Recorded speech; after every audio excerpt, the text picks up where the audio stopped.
성부와 성자와 성령의 이름으로 말씀드립니다.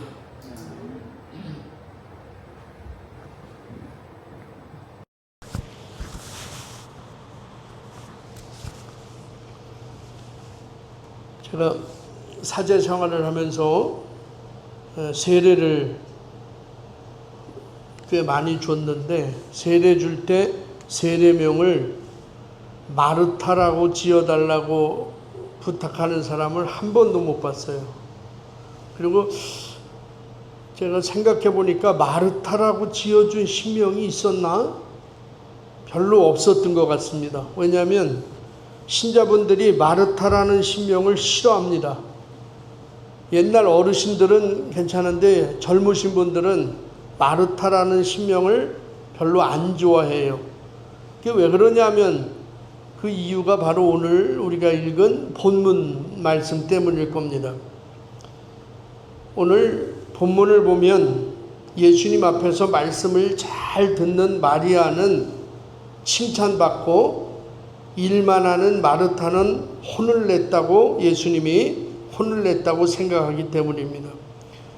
그래서 마르타라는 신명을 받으면 이름대로 교회에서 그냥 주방일만 해야 한다고 생각하기 때문에 마르타라는 신명을 싫어합니다. 이 말은 교회에서 몸으로 하는 일은 싫고 말씀만 듣고 싶다라는 것이겠죠. 여러분은 어느 쪽이 더 좋습니까? 마르타가 좋습니까? 아니면 마리아가 좋습니까? 마르타와 마리아. 근데 저는 이 두 사람이 교회에는 다 필요한 사람입니다. 우리 교회는 일 잘하는 마르타, 봉사 잘하는 마르타가 필요하죠. 먼저 몸으로 술선수범하는 마르타가 필요합니다. 그리고 기도하고 예배할 때는 마리아와 같이 주님 발자취에 앉아서 말씀에 집중하는 마리아가 또 필요합니다. 그래서 솔선수범 나서야 할 일이 있다면 여러분 모두가 마르타가 되시기를 바랍니다. 그리고 기도하고 예배할 때는 여러분 모두가 마리아와 같이 주님 발자취에 앉으시기를 바랍니다. 오늘 우리가 읽은 본문 말씀을 보면서 우리는 자칫 마리아처럼 말씀을 들어야지 마르타처럼 대접하는 일로 분주해서는 안 된다라고 판단할 수도 있습니다. 왜냐하면 칭찬받은 게 누구예요? 마리아이기 때문에 그렇습니다. 마르타는 예수님께 한 방 먹었기 때문에 우리가 그런 생각을 합니다. 그래서 우리는 마르타처럼 하지 말고 마리아를 본받아야 한다라고 이분법적인 생각을 합니다. 정말 이것이 옳은 생각인지 한번 살펴보겠습니다. 오늘 누가복음 10장 38절 39절은 이렇게 얘기합니다. 예수의 일행이 여행하다가 어떤 마을에 들렀는데 마르타라는 여자가 자기 집에 예수를 모셔드렸다.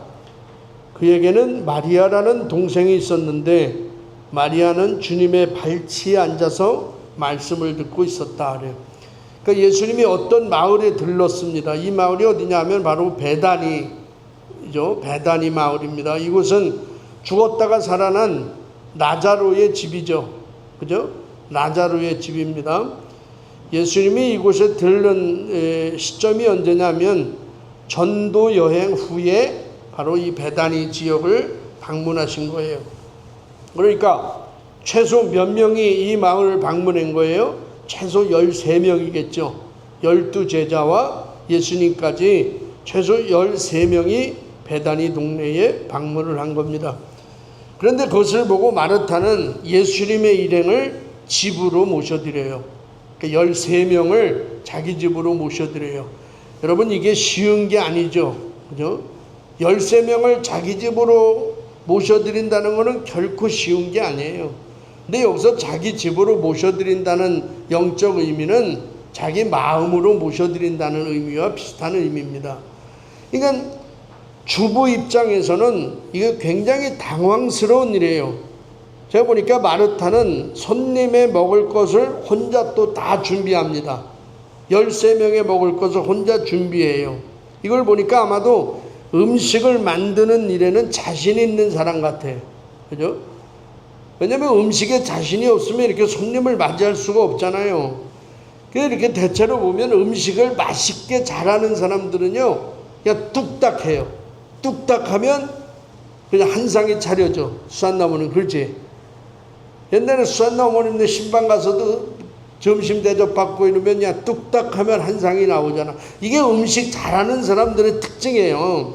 근데 음식을 못 하시는 분들은요, 1인분 만드는데 얼마 걸리냐면 2시간 걸려요. 그 1인분 그냥 남편 위해서 찌개 하나 끓이는데도 1시간, 2시간이 걸려. 결정적으로 맛도 없어요. 맛이 없어. 여러분, 하느님이 우리에게 주신 복 중에 하나는요, 먹는 복이에요. 먹으면서 느끼는 복입니다. 아니, 맛있는 음식을 먹으면 얼마나 행복해. 정말 행복하잖아요. 제가 꿈꾸는 것 중에 하나가 먹방 유튜브, 맛집 탐방 유튜버를 한번 해볼까? 이게 제 꿈이야.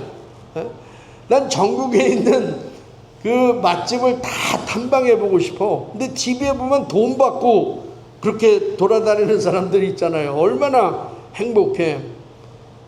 여러분, 맛있는 게 먹는 게 행복한 거예요. 사람이 죽을 때가 되면 입맛도 없어진다고 하잖아. 그 연세가 많아지면 많아질수록 입맛이 없어져요. 그래서 짠맛을 잘 못 먹으니까 연세 분들은 간을 맞출 때 되게 짜게 합니다. 이게 입맛이 없어지잖아요. 여러분, 건강하게 살아계실 때 맛있는 음식 많이 드시고 행복하시길 바랍니다. 이런 얘기하니까 오늘 휴가가 아니라 주일날이니까 휴가가 아니라 교인들이 없잖아. 맛있는 음식 평일날 가야지. 여러분 중에 혹시 나는 먹는 것이 행복하지 않다 이런 생각이 드시는 분은요, 3일만 금식해 보세요. 3일만. 금방 생각이 달라져요. 야, 먹는 것이 이렇게 행복하구나. 이걸 느끼잖아요. 제가 신학교 다닐 때 뭐 산이나 이런 데 기도하러 꽤 많이 다녔어요. 한 달에 한 번 정도는 가서 이제 산에서 밤을 새우고 기도하고 이랬었는데, 어느 날은 갑자기 금식 기도를 한번 해보고 싶은 거예요. 금식 기도. 그래가지고 그때 유명한 금식 기도원이 어디 있냐면 오살리 금식 기도원이라고 있어요. 그래서 버스를 타고 그 오살리까지 가서 금식 기도 이제 흙집 이렇게 토방이 있어.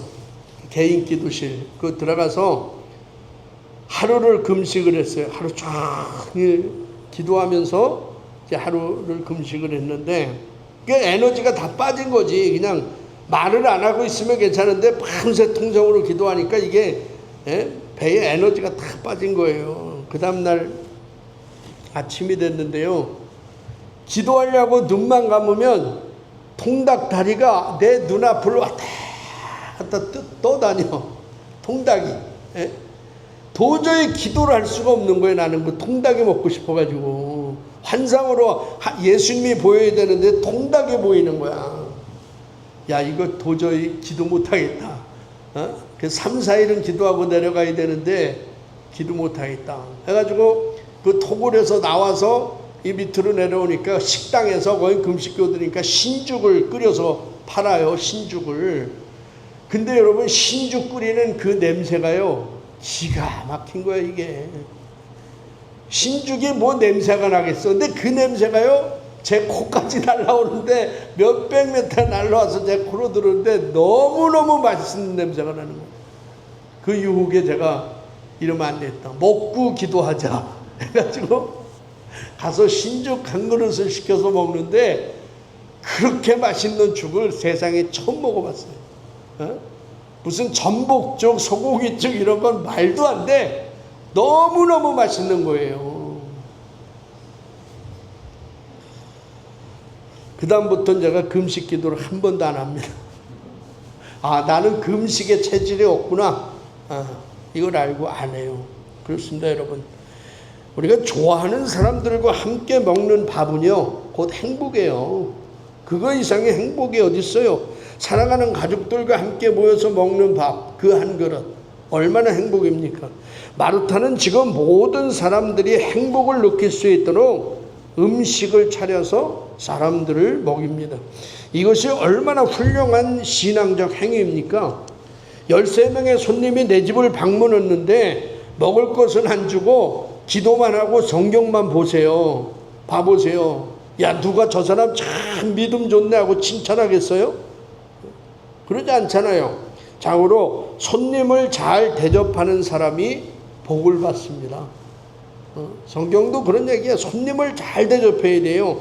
오늘 일독설 보면 아브람도 지나가는 손님을 대접하다가 천사를 만나잖아요. 그죠? 이거 우리 집에 오는 손님을 그냥 손님이라고 생각하면 안 돼. 하나님의 천사로 봐야 돼요. 그래서 내 집에 손님이 많이 온다는 것은 그 사람이 잘 살고 있다는 증거야. 그 집이 여러분 잘 살고 있다는 증거잖아요. 야박하고 불편하면 누가 내 집에 손님이 오겠어? 손님이 많이 자주 오는 집은요 잘 사는 거예요. 저는 여러분의 집에도 손님이 끊이지 않고 찾아오시기를 바랍니다. 여러분의 집에 문이 열려 있어야 돼. 그 집이 행복한 가정이에요. 생각해 보세요. 예수님은요 복음을 전하러 다닐 때 어디에서도 환영을 못 받았잖아요. 그죠? 아니, 자기 고향에 갔는데도 고향에서도 배척을 당하잖아. 예수님이 사마리아를 들어가려고 하니까 또 사마리아에서도 못 들어오게 막습니다. 예수님은 어디서도 이렇게 환대를 받은 적이 없어요. 그런데 마르타는 예수님을 보자마자 그 13명을 자기 집으로 모셔드리고 음식을 대접하잖아요. 예수님 입장에서는 얼마나 행복했겠어요. 이게 너무너무 행복한 일이죠. 그런데 마리아는 마르타를 전혀 도와주지 않고 지금 예수님 발치에 앉아서 예수님의 말씀만 듣고 있습니다. 여러분 이 모습은요 주부들이 볼 때 이건 정말 밉상 중에 밉상이죠. 그죠? 교회에서도 이런 것 때문에 갈등이 일어나잖아요. 누구는 열심히 주방에 들어가서 일하는데 누구는 그냥 앉아서 얘기만 하면 밉상스럽잖아요. 이게 아마 주부들이 봤을 땐 마르타보다 마리아가 정말 밉상일 거예요. 그래서 마르타도 예수님께 마리아를 좀 한마디 해주세요. 혼 좀 내주세요. 나를 좀 도와주게 해주세요. 이렇게 예수님한테 이 상황을 일러 바칩니다. 그러자 예수님이 이렇게 대답하시죠. 누가복음 10장 41절 42절 말씀 한번 같이 볼게요. 시작. 그러나 주께서는 이렇게 대답하셨다. 마르타 마르타 너는 많은 일에 다 마음을 쓰며 걱정하지만 실상 필요한 것은 한 가지뿐이다. 마리아는 참 좋은 몫을 택했다. 그것을 빼앗아서는 안 된다. 지금 이 말씀 가지고 마르타의 심령을 싫어하는 거예요. 이 말씀 때문에. 너는 많은 일에 다 마음을 쓰며 걱정하지만 이 말의 뜻은요 사방에서 끌어당긴다라는 뜻이에요. 그러니까 마음이 이 마르타의 마음이요 사방에서 끌어당기는 거예요.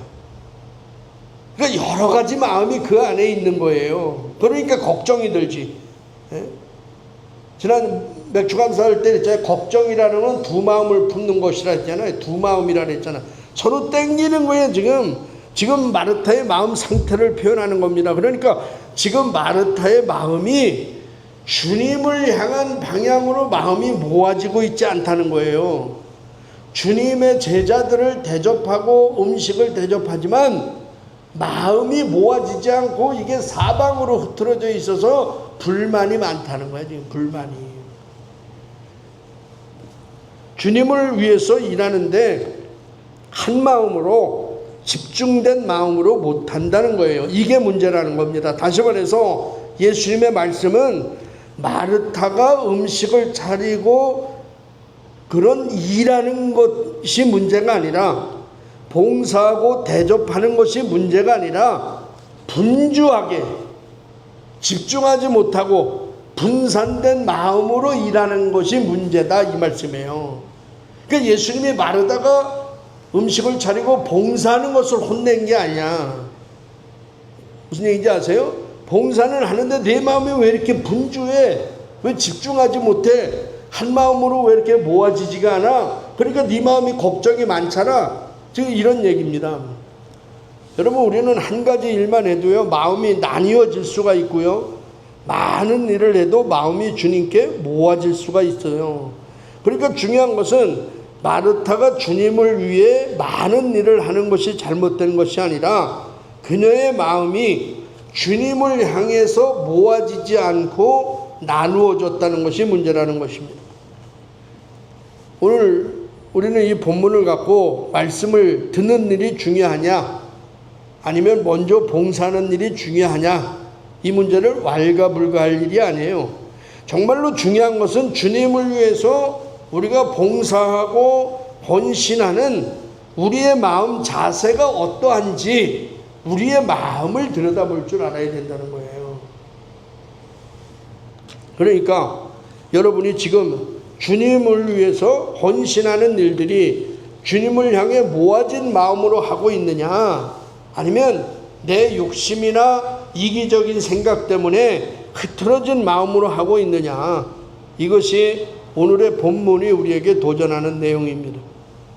우리들의 삶이 어떻습니까? 우리들의 삶이 어때요? 클라라가 예찬을 준비합니다. 얼마나 감사한 일이에요. 근데 그 일을 하면서 마르타처럼 분주할 수 있다는 거예요. 마음이 사방에서 다 땡겨가지고 내가 이 음식을 만들어서 주님을 사랑하는 마음으로 주님을 먹게 해야지, 드시게 해야지, 이런 한 마음으로 하는 게 아니라 저거는 왜 나 안 도와줘? 저것들은 왜 저렇게 해? 여러 가지 마음으로 나누어질 수 있다는 거지. 너희가 교회를 위해서 봉사를 하는데 한 마음으로 마음을 주님께 집중해서 마음과 목숨과 생각을 다해서 하고 있느냐, 이게 중요한 거예요. 어떤 마음으로 교회 일을 하느냐. 그러나 마음이 흐트러지고 분주해지면 불평이 생기기 시작하는 거예요. 왜 나만 이 일을 해야 돼? 내가 왜 해야 돼? 저 인간들은 뭐 하나? 불평이 생기는 거죠. 예배도 그렇습니다. 주일날 주님 앞에 나오지만 흐트러진 마음으로 예배를 봉헌합니다. 한 눈은 하느님 앞에 가 있고, 한 눈은 세상에 가 있고, 한 눈은 예배 끝나고 개모임에 가 있고, 마음이 흐트러지잖아요. 그러니까 걱정이 생기는 겁니다. 두 마음을 먹으니까 염려가 생기는 거죠. 오로지 어떤 상황에서도 주님께 시선을 집중하는 것, 이것이 중요한 거예요.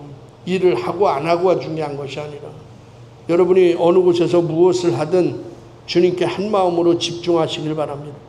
기도할 때도, 그러니까 예수님도 말씀하시는 거예요. 너희가 기도할 때 걱정하며 염려하며 기도하지 말라잖아요.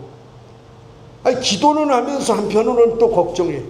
기도를 하면서 한편으로는 또 두려워해. 마음이 나뉘는 거잖아요. 그런 기도는 응답이 없다고 야고보서에서 얘기하잖아요. 한 마음으로 하다, 무엇을 하든지 한 마음을 품고 한 마음으로 하나, 이것이 중요한 겁니다. 여러분, 오늘 본문에 마르타와 마리아는 두 사람이 아닙니다. 우리 안에서 하나로 통합되어야 될 존재예요. 그러니까 내 안에 마르타도 있고 내 안에 마리아도 있는 거예요. 그렇잖아요. 예수님을 우리 집에 모셔드렸으면, 예수님을 내 안에 모셔들여서 음식을 대접했으면 그 다음엔 어디에 집중해야 돼? 말씀 듣는 거에 집중을 해야죠. 말씀에 귀를 기울이고 예수님께 눈을 맞추고 마음을 열어 그 말씀을 받아들여야 하는 겁니다. 이 두 가지 일로, 두 가지 일은 분리될 수가 없는 일이죠. 그래서 42절에 보시면 예수님이 이렇게 말씀하세요. 실상 중요한 것은 한 가지뿐이다. 실상 중요한 것은 한 가지야. 내 집에, 즉 마음의 예수를 모셔드리는 일과 주님의 말씀을 듣는 일은 하나로 통합되어야 한다라는 그런 말씀이에요. 그것이 내가 택할 좋은 몫이다 라는 뜻입니다. 오늘 예수님의 발 아래 앉아 그의 말씀을 듣는 마리아의 모습, 여러분 상상을 해보세요. 예수님의 발치에 앉아서 말씀을 듣는 그 마리아의 모습을 한번 상상해 보세요. 이 여자의 모습이 아름다운 것은 궁극적으로 이 모습이 하나님의 피조물인 모든 인간들의 모습이기 때문에 그런 겁니다. 주님의 발 아래 앉아 그분의 말씀을 듣는 마리아의 모습은 모든 인간들이 돌아가야 할 본래의 모습을 우리에게 보여주고 있는 거예요. 우리도 언젠간 이 자리로 가야 되는 거예요. 여러분, 에덴 동산에서 하나님 앞에 서 있던 아담과 하와를 기억해 보세요. 하나님 앞에서 하나님과 대화하고 하나님과 눈을 맞추고 미소를 지었던 그 아담과 하와, 그 자리, 바로 그 자리가 마리아의 자리인 거예요. 저와 여러분도 이 본래의 자리로 돌아가야죠. 리차드 포스터라는 사람이 있어요. 이 사람은 퀘이커 교도인데 이 영성에 대한 그런 책을 아주 많이 쓴 분이십니다. 저에게도 책 몇 권이 있는데 영적 훈련과 성장, 생수의 강 등등 꽤 많은 영성에 관한 책을 쓰신 분입니다. 이 생수의 강이라는 책에서 그는 성경과 기독교의 6가지 영성의 전통을 소개하면서 그 중에 성육신의 전통의 한 모델로 다그 함마슐드라는 사람을 이 책에서 소개하고 있습니다. 이 다그 함마슐드라는 분은 아주 독실한 크리스찬이에요. 또 스웨덴의 경제학자고요. 노벨 평화상을 받으신 분이고 UN 사무총장을 지냈던 그런 분입니다. 근데 이분이 UN 사무총장을 지내시던 그 시절에 그 UN 건물 안에 정적의 방이라는 아주 작은 방을 하나 만들었다고 합니다. 정적의 방. 그러니까 정적의 방이 뭐예요? 그 안에 들어가서 묵상하며 기도하는 그런 기도방을 하나 만든 거예요. 그러니까 세계에서 가장 복잡하고 가장 활동적인 UN 건물 안에 얼핏 보아서는 어울릴 것 같지 않은 이 정적의 방을 만든다는 것을 보면 함미슐드가 보기 드문 기도의 사람이라는 것을 우리가 알 수가 있어요. 그러니까 너무 바쁘다 보면 하나님을 잃어버리잖아요. 일상을 너무 바쁘게 살다 보면 하루에 하나님 생각 한 번도 못하고 지나갈 때가 많잖아요. 그래서 이분은 그런 걸 너무 잘 알기 때문에 정적의 방을 만든 거예요. 그의 침대 곁에는 항상 토마스 아켄페스의 그리스도를 본받아라는 책이 그 항상 머리맡에 있었다고 합니다. 양반이 1961년 비행기 추락사고로 세상을 떠나게 되는데 그 세상을 떠났을 때 이분의 가방 속에 들어있던 유일한 책도 성경책과 토마스 아킨페스의 이 그리스도를 본받아 이 두 권의 책이었다고 합니다. 그는 1956년 4월 24일 중동 문제로 베이루트에 계류하면서 아랍 제국과 이스라엘 간의 긴장을 해결하려고 노력하던 바쁠 황돈 중에서도 그가 남긴 메모에 이런 말이 기록되어 있었다고 합니다. 이해한다. 마음의 고요함을 통해서. 이게 무슨 말이에요? 누군가를 이해하기 위해서는 마음의 고요함 속에서 나와야 된다는 거잖아요. 행동한다. 마음의 고요함으로부터. 성취한다. 마음의 고요함 중에서. 그러니까 그의 행동, 그의 전쟁, 그의 성취는 바로 마음의 고요에서 얻어진다는 고백입니다. 그가 한 말 가운데 후에 지금은 유명해진 이런 말이 있어요. 우리 시대에 있어서 거룩의 길은 필연적으로 행동의 세계를 통과한다. 그러니까 거룩에 이르기 위해서는 행동의 세계를 통과하지 않고는 이 거룩에 이를 수 없다는 겁니다. 그렇습니다. 마르타의 행동과 마리아의 말씀 듣는 모습은 다른 것이 아니에요. 바로 우리 안에서 하나로 통합되어야 할 신앙의 모습입니다. 여러분, 마음을 나누지 말고 한 마음으로 이웃을 섬기십시오. 한 마음으로 손님들을 대접하십시오. 그리고 무슨 일을 하든지 어느 곳에 있든지 하느님께만 한 마음으로 집중하시기 바랍니다. 그것이 바로 마음과 목숨과 생각을 다하여 하나님을 사랑하는 일이라는 사실을 기억하시는 여러분 되시기를 주님의 이름으로 축원합니다. 성부와 성자와 성령의 이름으로 말씀드렸습니다.